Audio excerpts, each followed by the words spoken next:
Welcome back, everyone, to another edition of Surprises Worship Anywhere broadcast. I'm Pastor Matt Anderson from Surprise Church here in Bismarck, and I'm glad that you're with us wherever you're watching from. The farther away, the better. I'd love to hear from somebody today watching from Singapore or Sri Lanka, something like that. I'd like to hear from you. But wherever you are, I'm glad you're here. Follow the text prompts at the bottom to get involved, take a step forward, get our app. Lots of great stuff there, including every week we have notes and discussion guides on our app that you can use to track along and discuss and better kind of apply these messages to your life. So check those things out. Lots of other good stuff on the app too. Everything's there.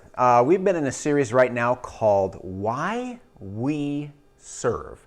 Check out, this is our last edition of that series. In a minute, I'm going to have you watch the preview video, but let me review quick. May 2nd, we talked about why we serve. We serve to thank Him. It's an act of saying thank you to God. We also, the next week, talked about we serve to follow Him. Jesus says, if you want to follow me, you have to deny yourself and take up your cross and follow me. And if you want to be like me, you got to be like me. So we serve it as an act of following Jesus. The next week, the 16th, we talked about we serve to share Him, because something about serving represents God to the world. They see the heart of God as they see God's people serve and impact. They say, they will know we are Christians by our love. And they'll look at us and say, see how they love one another. And so it's part of our identification as people who know Him, to share Him and represent Him.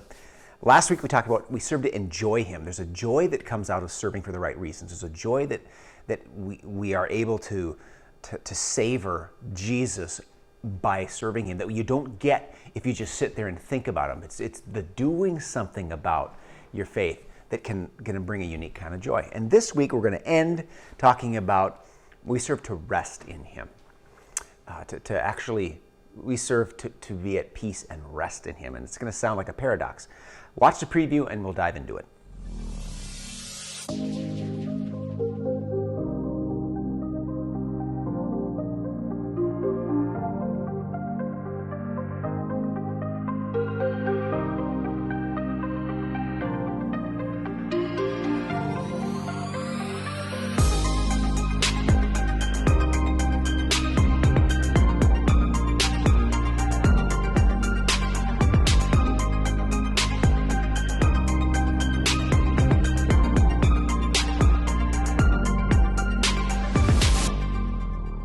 So like I said, it's our last installment. You won't be behind if you haven't caught any of the ones previous to this, or if you've missed some. You can certainly go back to our website or YouTube and catch up if you'd like to. But today is a standalone explanation on why we serve from the standpoint of it has something to do with resting in God, which sounds like a paradox. So we're going to dive into that because as we've been saying all month, we're celebrating our volunteers, culminating in our June 2nd Volunteer Appreciation Night at Custer Park, 6 p.m. We appreciate volunteers. Come on early in the morning. 6 p.m. celebration right before our first summer worship service outdoors at 7 p.m. at Custer Park. So we're going to grill, hang out, play some yard games, have some special surprises and some humorous things planned, and you don't want to miss it. RSVP on the Facebook event. You can find a link to RSVP, and you can find that online as well on our website. We want to make sure we have an accurate count of who's coming so that we can have food and prizes and thank you gifts for everyone. We have a gift for you if you're a volunteer. If you're a new volunteer, just sign up and you can be there too. So it's not a reward just for people who've done it. It's also a thanks and a welcome to new volunteers. We've had folks just text this number to learn about the different options for serving, so that we can help you find a way to get involved before you just dive in. We want to find a way that works for you. But I want to really focus in on a question. I think whenever a church would say, here's a volunteer opportunity to a person, this is kind of an unstated question. It's kind of an unstated paradox that I think we just do well to name and address. And that's this. Isn't Sunday supposed to be the day of rest? Right? Like one of the first couple commandments is honor the Sabbath day to keep it holy. And if we're busy on Sunday working, doesn't that kind of neglect to serve? So I think that rest is something that we really often misunderstand. I would think that many times we think of rest in a way that's actually unrest. It's not restful. Sometimes we think, okay, I have a free day, I'm going to go shopping. And you end up at the end of that shopping day just exhausted from walking around trying to wade your way through people and parking and looking for sales and buying stuff that you have to return and try on and trying to figure out how to afford this and how to buy that. And it's just like, it's not restful. Sometimes we think of rest as something that it's following a legalistic step of I have to do all these things to make it a good day, a good Sunday, a good peaceful whatever time. And we can either be overly consuming to think that that's restful, or we can be really legalistic and rigid, neither of which are restful. They're unrest. And so I think it's helpful to bear that in mind, that we often misunderstand what rest is. Let's take a look at how the Bible defines rest. Genesis 2. God just gets done 6 days, which can either mean 6 24-hour days or 6 periods of time. So there's some wiggle room in there to talk about how long it took God to make the world. But it does say that 6 yoms, 6 ages, 6 days, 6 periods of time, God made the world, okay? But then there was 1 day left in this period of time called a week that God invented. It says, thus the heavens and the earth were completed and all their hosts. By the 7th day, God completed his work which he had done, and he rested. God rested on the 7th day he rests from all his work which he had done. Have you ever thought about resting from activity? Not just doing something that feels restful, but actually resting from something. Then God blessed the 7th day and sanctified it. He made it holy. He set it apart because in it he rested from all his work which God had created and made. Now, when you read this, you have to acknowledge that God doesn't need to rest. Okay? He doesn't have a nap blanket. He doesn't have a bedroom. He doesn't have a my pillow that's positioned just so his neck doesn't get sore while he sleeps. God needs no rest. So why do you rest? I think he rests because of who he is. When we first hear God's name, he says, my name is Yahweh. He said to Moses, I am who I am. God is. And he rests to distinguish his identity from his activity. So yeah, God did all this amazing stuff, and we look at it and we can know him better through what he made. We look at it and we can see his power, but we also don't look at it and see him. We see something he did that is not him. God is not what he did. He is God apart from what he did. And so God resting on the 7th day is to just pull apart his identity from his activity and say, my activity flows from something other than itself. My activity flows from something other than itself. My identity leads to my activity. But my identity then is separate. And I pause as God who needs no rest for a period of time to simply say, I am not what I do. Do you do that? Is that as hard for you as it is for me? To just rip yourself, your clenched hands apart from what you do and just give yourself space to be. God does that. And he tells us that it's not just for him. When he's giving Moses the 10 Commandments, look at what he says in Exodus 20. Remember the Sabbath day by keeping it holy. That's that 7th day. 6 days you shall labor and do all your work. But the 7th day is a Sabbath to the Lord your God. On it you shall not do any work. For in 6 days the Lord made the heavens and the earth, the sea and all that is in them. But he rested, who needs no rest. He rested on the 7th day. Therefore the Lord blessed the Sabbath day and made it holy. In other words, a day of rest, a time of rest that God gives to you, is a chance to reclaim your identity. Rest is a chance, more than anything else, to remember who we are and to remember whose we are.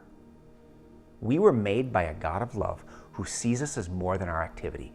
And I don't know if you and I fully realize how badly we need that. That means when you failed, you are loved by a God who loves you apart from your failure.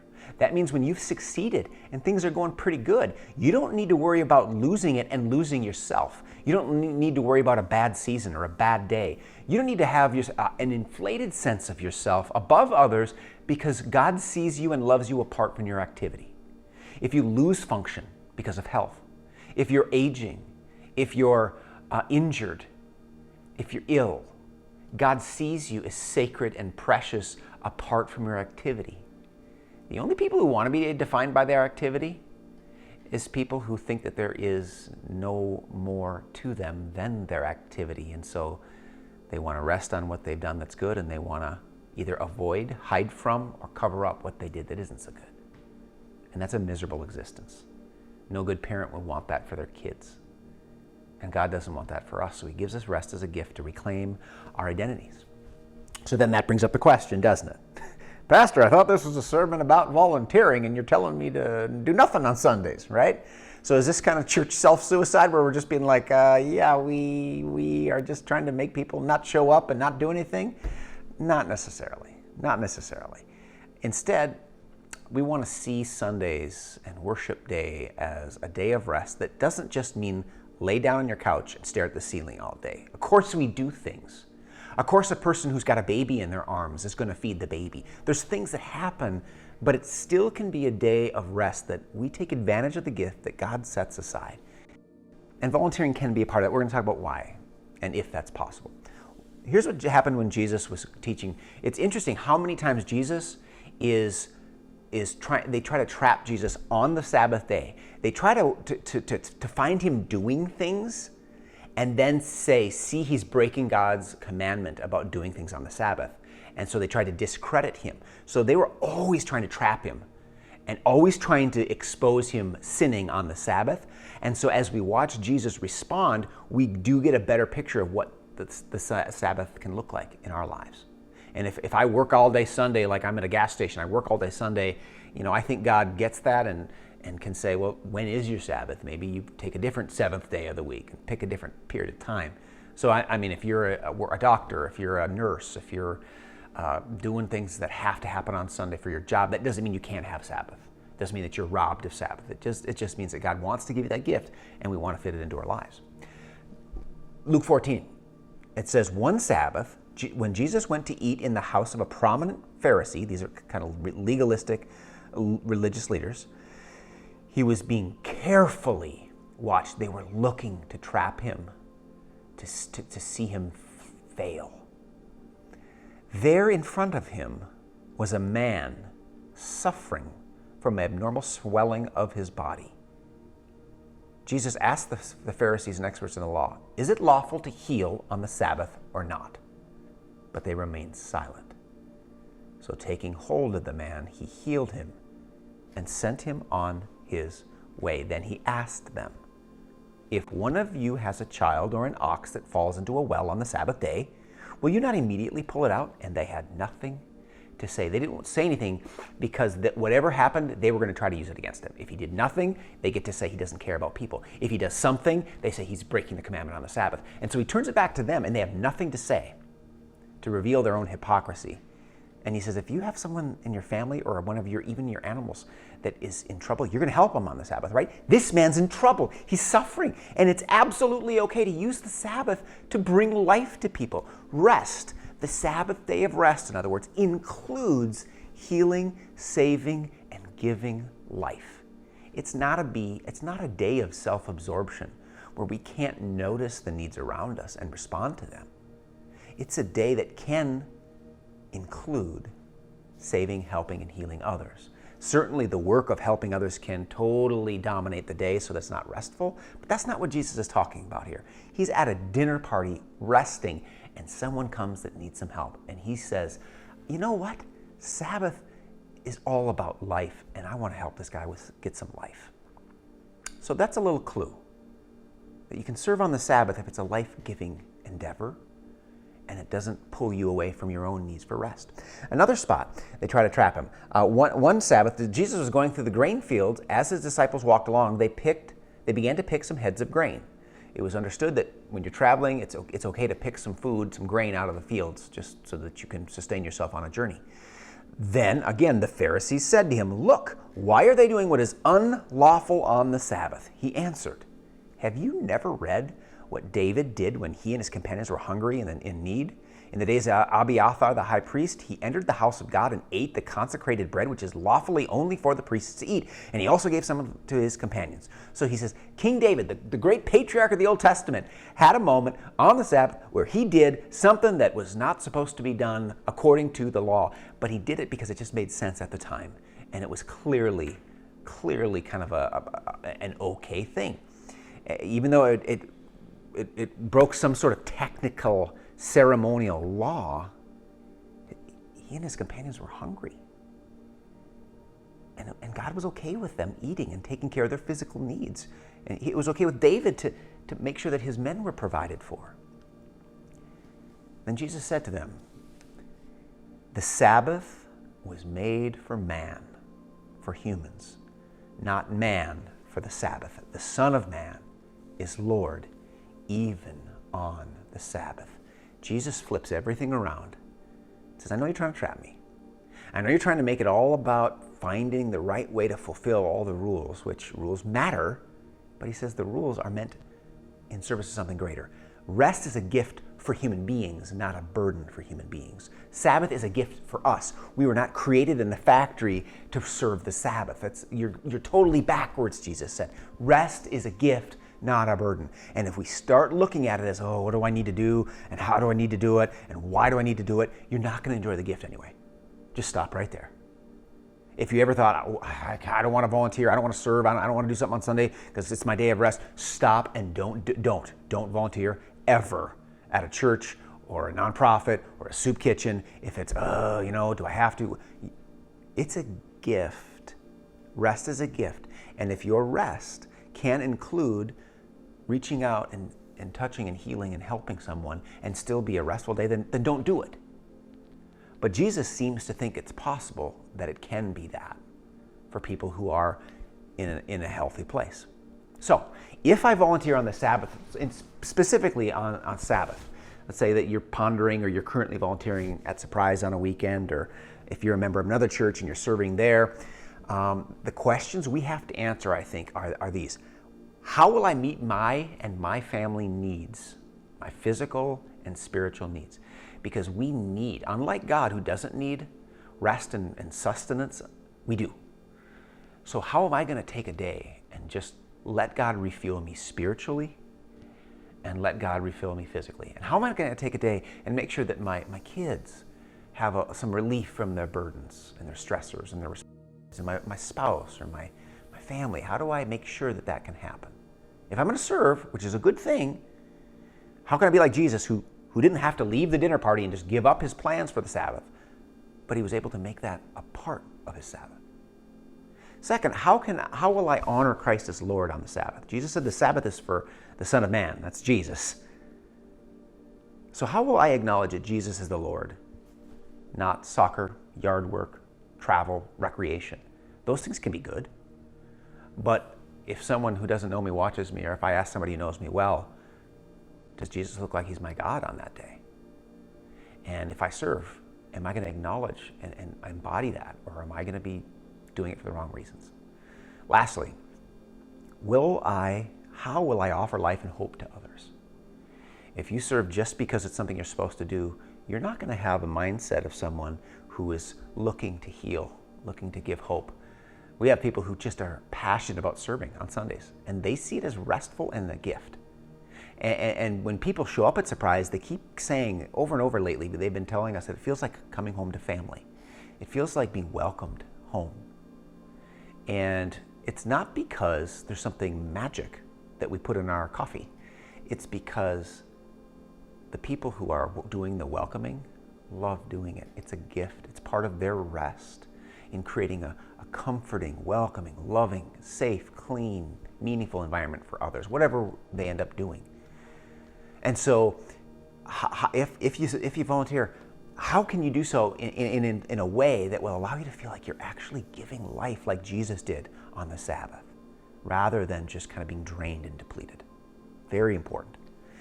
So if you were to text this number, if you have not yet, we would want you serving in a way that makes you feel restful, that makes you feel like, hey, I'm doing something that I love in a way that I see it giving life. I'm not substituting for my own faith and my own rest. I'm not compensating for the fact that my family is running itself ragged over here, because eventually you're just going to burn out and get grumpy. So make sure that as you serve, or as you think about serving, that you're able to be at rest on that day. This summer, we're going to try to help with that. We're doing a series called Soul Food this summer. It's a 12-week series, the whole summer. And what Soul Food is we're going to talk about scriptures that are good enough to eat. We're going to talk through and introduce 12 different passages in the Bible that are so good that you're going to want to commit them to memory. They're so good that you're not just going to want to have them in a closed book on your shelf or on your phone. You're going to want to have them in your mind and in your heart when you're driving, when you're water skiing, when you're grilling and camping. And these are a way of allowing God's rest to follow you everywhere you go, so that the decisions you might make for one reason now might actually go a different direction or have different rationale, because you've got God's word in you driving you towards God's goodness, God's life, and God's rest.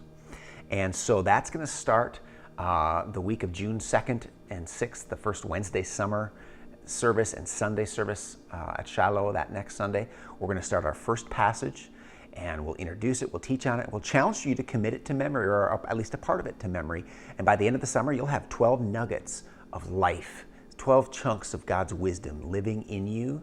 And that is a very restful thing, because it really nurtures your soul. We're also going to be doing something, as we do every year, called the Great Summer Grill Adventure, which there's a song that goes with this. You'll hear it. If you come to church, you'll hear it. It's kind of annoying. I'll play it for you. Got directions on this website where you can grill like Jesus would grill. Instead of in the backyard, maybe take it to the front yard. Invite some friends. Do a couple sessions over the summer with your group, your family, your serving team, where you do something and intentionally open it up to others. Very restful. Don't make it a ton of work, a ton of labor. Enjoy summer in a way that also helps expand God's family and build deep relationships that really are what life is all about. So we're going to be feeding our souls this summer.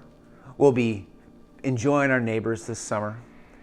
And we'll be volunteering and serving when God gives us the opportunity. But here's the point of it all. Look at Revelation 22.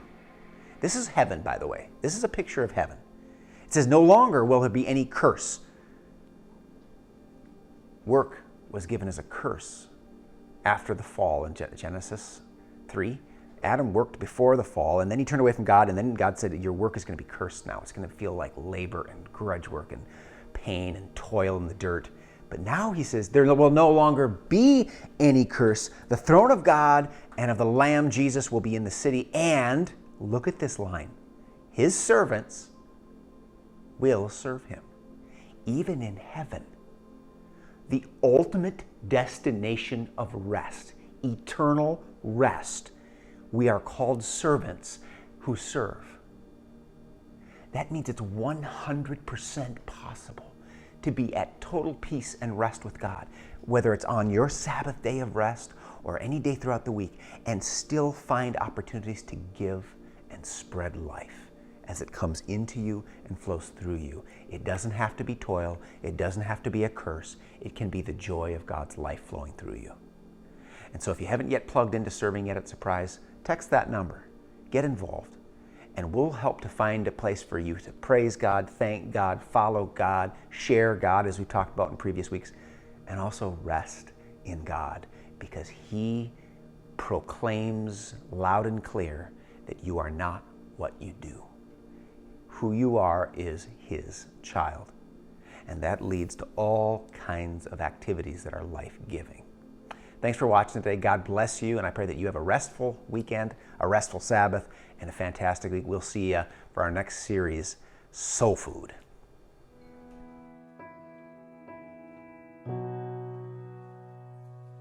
There's a peace I've come to know, though my heart and flesh may fail. There's an anchor for my soul. I can say it is well. Jesus has overcome, and the great